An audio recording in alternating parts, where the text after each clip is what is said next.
Rise and shine with global entertainment news, Morning Pulse. I am your host, Bella, ready to kickstart your day with all fresh news and stories. And right here with me, brings his own spark to the studio is Steven. let's dive into today's headline, fresh from the Nation and the Guardian. Top story from the Nation. Arewa think tank hail Tinubu on important ban. A northern Nigerian group, Arewa think tank (ATT), has expressed satisfaction with President Bola Tinubu for banning the importation of foreign goods and services already available in the country. The group hailed the president for his firmness and focus on taking the country to great heights. President Tinubu had on Monday approved a ban on the importation of foreign goods by ministry and department and agency MDAs on goods and services available in the country without a waiver from the Bureau of Public Procurement. A statement yesterday by the convener of the ATT, Mohammed Alhaji Yakubu, noted that the ban of such goods and services was in line with the objective of President Tinubu Renewed Hope agenda. We are happy that President Tinubu, through Ministers of Information and National Orientation Mohammed Idris, announced this ban, which we believe will address financial wastage in public establishments. Well, I think this is actually, in as much as we are not happy with the economic growth in the nation, I think this importation ban is actually a good step to provide more reasons for our own um, manufacturers here in the country to be able to access and get more funds to do things. Because if we keep on importing things into the country, we are not only damaging our own economy, we are also um, financing other economies for them to move better. We should be talking about exporting things from our own country to another country. It helps better than every time we are importing, bringing in things. This is the main reason why most things are more expensive. Because we look at the import rate, which it's entered the country, it makes price of things high and everything. So I think it's actually a good step to ban importation of goods and into the country. And then Well, let's focus on I'm we going to what we I'm are going actually to doing here. tell you that I'm sorry, but I don't buy into that your idea that is actually a good idea. If we are going to talk about the ban of the importing things into Nigeria, I'm going to tell you that Nigerians are not in a well-balanced state at all, that we are capable of producing many varieties of things right now. We can talk about the local goods that is being provided right now, and then those some of those local goods are already in a way being exported into other countries that we have little to none. And when we look at the part of the impact of insecurity in most farmers' life that are preventing them to go into we are going to know that this thing is not actually the right decision right now. When it is going to say that let there be ban on importation of goods that are already available in the country, let's look at it. How many of those things that are available in the country? We barely even have a very meaningful or a very big factory that produce majority of the things that we have. So tell me, how are we going to cope in this state when the inflation of the Nigerian is very down below, that it's not even in any beating to, let me say, some of the countries that are still trying to come up. We are going down below, not going higher. And then it feels like this importation ban is going to be a good step for the government when nothing has already been provided for it yet. So let me make you understand something. Most of the effects in economic inflation. Number one is importation, because if you value the more you value imports, the less you are building your economy, because you are otherwise building other economies and building your own. If we need to understand something, that giving your own manufacturers a chance to build themselves is actually the best way. Because if you are not giving them that chance, just imagine a company that is trying to build his or herself up, is producing goods, producing this, producing that, and you keep importing the same thing that company is producing in your own country. You keep importing from outside country. Just imagine a country is producing paste, tomato paste, and you have a country in your a company in that your country also producing tomato paste, and you are importing tomato paste from outside the country, you are not giving your manufacturers in the your citizen producing that particular tomato paste a chance to build themselves. Because most people in Nigeria here believe on, we have that mentality that anything coming outside the country is better than what we are producing in the I'm country. not saying that what you are saying So is we, not we, we really need to give that chance. The more we give that chance, the more we start using our own made in Nigeria product, it better for us. It's better for us because if you are building if you are building me, you are building others. This same company have so many people that are going to be paying salaries. Job employment is going to be going rampant. So this kind of thing is going to reduce the kind of inability to get jobs, the unavailability of job employment in the country is going to reduce. So if we focus on this kind of things in the country, I tell you, I second the fact that I believe this is one of the best things I've actually seen from Tinubu administration. I'm not saying that what you're saying is wrong. That we should not, the government should not give Nigerians the chance to actually make use of what they have to make production. But I feels like many of those factories has not even been established yet in Nigeria. Let me, there are so many factories in this country, in Nigeria, that have been established. I tell you, even to the fact that we now produce cars in Nigeria. Most people don't know that we have companies, likes of Innocent, that produce and assemble car here in the country. There are so many things we do in this country that we need to start looking into it, because they don't have the chance to push themselves into the market, because these giant companies from outside the country have taken over so many things. We have companies in Nigeria that produce plastic. We have companies in Nigeria that assemble so many things. Apart from phone, we don't produce phone in this country. We can look at, okay, things that we don't produce in the country should be the only thing we should accept into the country. If we keep doing it that way, our country moves. Check countries like China, check countries like other. You can't. China does not import things that they do in their country into their country. If you look at all the way other people do their things, I tell you, if not that most politicians, they see what they gain from all this importation, the tax they pay, they levy on them. Those are the things they are always fighting for, because it's where they are going to see their own gain for. We need to focus on our own, because the more we focus on it, the better the country goes. Well, let's move on. Governors' wives seek emergency declaration on drug abuse, illicit trafficking. The Nigerian Governors' House Forum has urged the federal government and their husband to declare a state of emergency on drug abuse and illicit traffic. The forum says this would engender national ownership of the drug problem for mobilization of resources to dismantle the nuisance. The governors' pals declared their support for war against drugs at the state level and promised to ensure the initiative gets down to communities in their domain. The declaration was part of their resolution in a communique read by the wife of Ogun State, Ms. Bamidele Dapo Abiodun, on behalf of the chairperson of the forum and wife of Kwara State Governor Prof. Olufaloke Abdulrazak.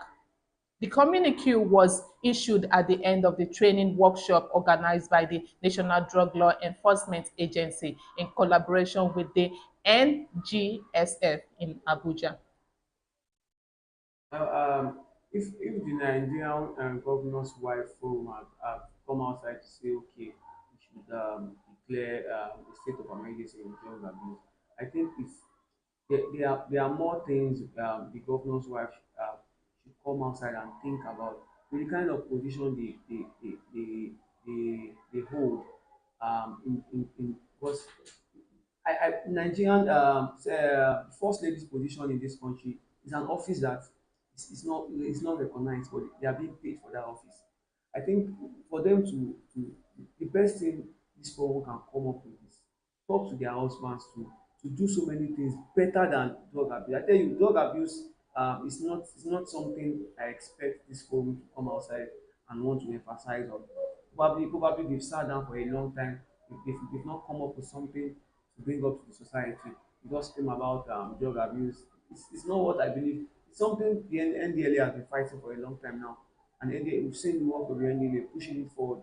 I think there's more to what the Nigerian governor's wife from can come outside to do that's going to better the society. Have charity talk, have charity, the kind of forum they have, the kind of money I believe they have, they can come together, make donations, build schools, build job employment for so many people. Just do something that will make people feel that okay, this is what I benefited from this forum. Something that they can look back to, probably a school somewhere, and they can look back to and say, okay, this is what we, we channeled our money to, this is what we benefited from. Not coming outside and telling us that you should talk to their husbands to create The a state state of of emergency on. No, I don't buy that. Well, I feel like the state of emergency on drug abuse is not even actually one of the problems that we are talking about now. There is a state of emergency from that has to happen in the northern part where terrorists and herdsmen are killing and destroying farmland. That is one of the most major problem in Nigeria because if there is no security in a country, a lot is going to be happening. A whole life is going to be going down. Well, let's move on. Nel Fund one tertiary institution against illegal charge on students. The Nigerian National Loan Fund (NELFund) has warned head of tertiary institution against illegal charges after it has paid the fund on behalf of students.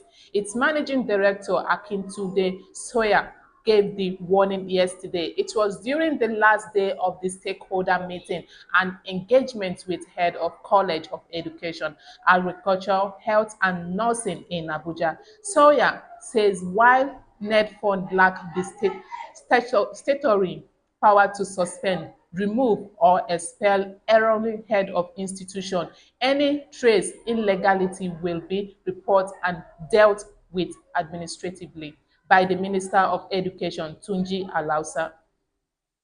The Nelfund boss says the agency would not allow the initiative of President Bola Tinubu towards making education accessible to willing Nigeria to be sabotaged on the altar of selfish interest. He says the commitment of the agency is to pay all registration charges that will admit students into classes for lecture, tutorial and examination hall, among others. Well, the NEL form really needs to make this clear to all tertiary institutions about the legality when it comes to doing things the wrong way. Because now the next one has come out to tell us that all funds, all charges on students' loan have been settled already. Go there if you need a loan when it comes to exams, you want to write exams, go tuition fee and everything. Go there, they're going to give the number. I feel I feel the more you emphasize on things like this, that's even when our leaders go into this fraud. Because if you leave this money for institutions, I tell you, they are going to misuse it. They Exactly. are going to mishandle it. That's when you start seeing people. They will tell you, you have to pay 2,000 for this form, pay 1,000 for this form before you do this. But I expect this thing to be free and fair to everybody that needs it. And for the students themselves, they shouldn't take advantage of Okay. cases like this because that's when you be seeing students, they can actually be given their school fees to pay and they will keep the money and go and apply for loan. It's something we have to look both ways so to balance Exactly. the illegality. Well, let's move on. Laments over crazy billing. Lagos State Deputy Governor Obafemi Hamzat recently became the poster boy of the crazy billing Milnak visit on electricity consumer by power distribution companies disco. He lamented that his official residence was slammed with 29 million electricity bill for April by the utility firm that the area fall under up from 2.7 million naira bill assigned in March.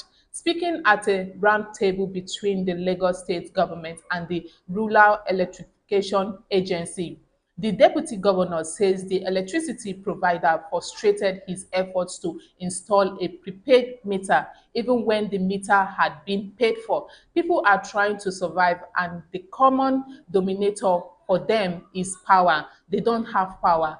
There are billing challenges. In fact, I'm a very good example, Hamza stated. Last month in my house, or the state house that I live in, the bill was 2.7 million naira. This month, Eco Disco set us a bill of 29 million naira. I sent it to the commissioner for energy, and it's crazy.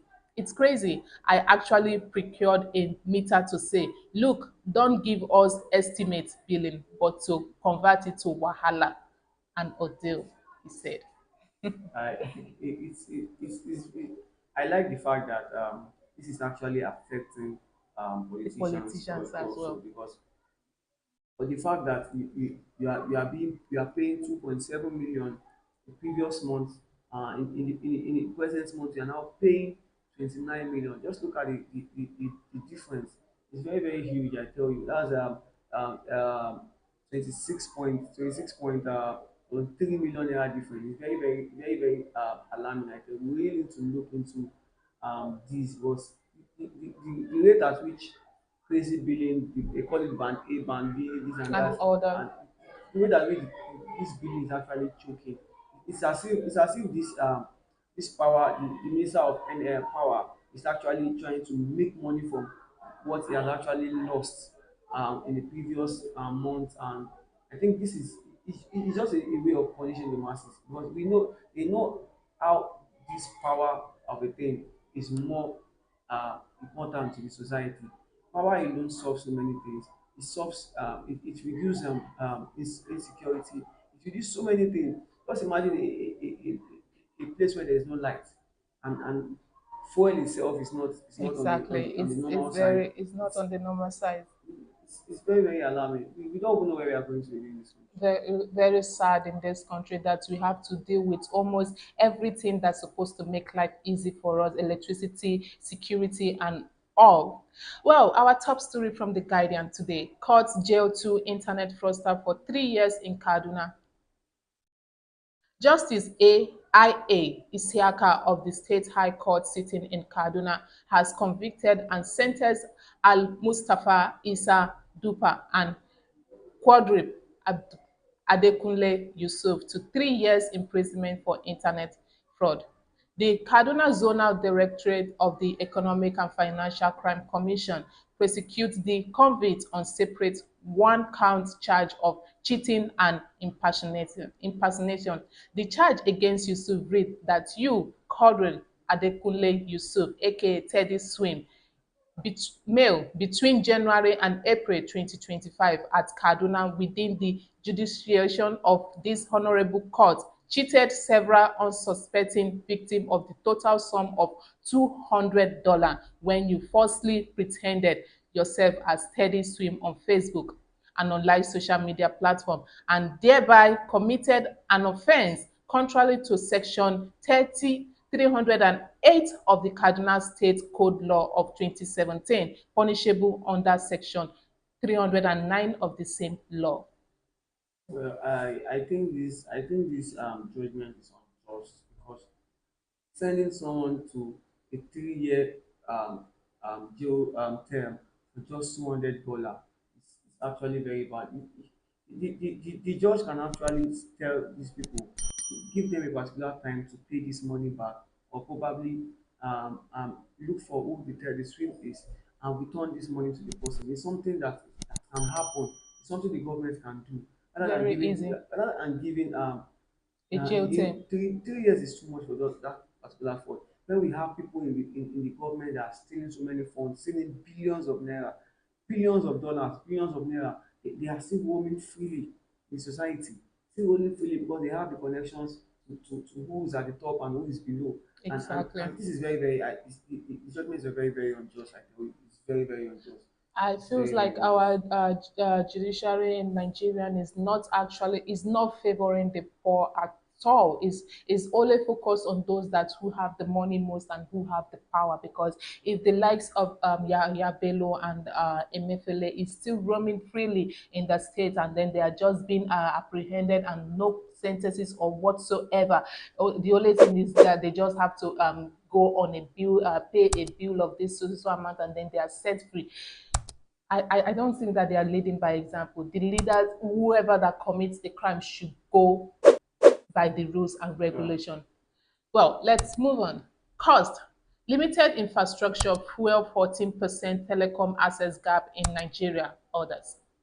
The absence of telecom infrastructures, especially in rural area, is fueling 40% of access gap in Nigeria and other parts of Africa. This has also been compounded by access costs. A document titled Regulatory Trend and Policy Strategies Shaping Digital and Technological Transformation, presented by Chief of Digital Knowledge Society Department, ITU, PDT, Sophie Madims, presented at a telecom forum in Lagos, revealed this his concern. Madims noted that despite progress around digital Africa, significant gaps remain. She says 38% of the population in Africa used the internet in 2014, up from 25% in 2018, but still the lowest regional rate. She revealed that mobile broadband remain the main technology for internet access, saying 70% of the population is covered by 4G or 5G, and a 16% are still relying on 3G, while 14% are without. So, it's normal. It's normal. We our governments.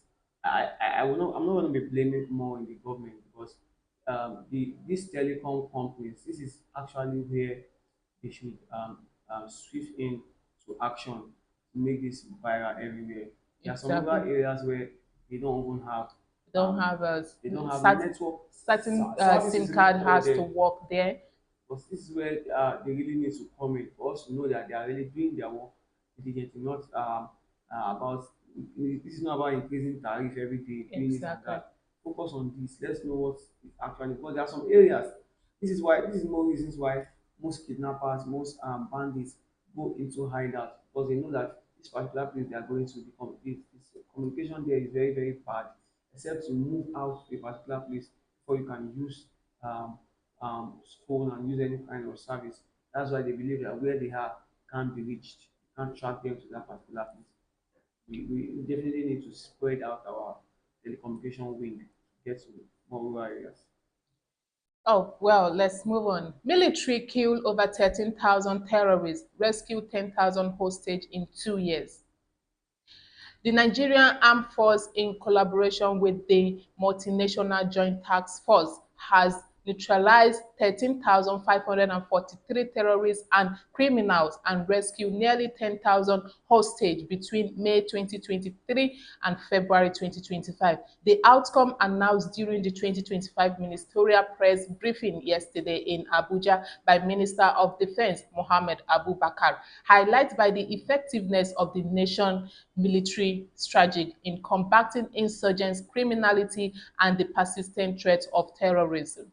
The coordinated military effort primarily concentrated in the volatile northeast region has been hailed as a significant step towards in the country anti-terrorist campaign. Abubakar emphasized that the military's operational intensify, particularly in the northeast, has yielded substantial results thanks to a combination of kinetic and non-kinetic strategy.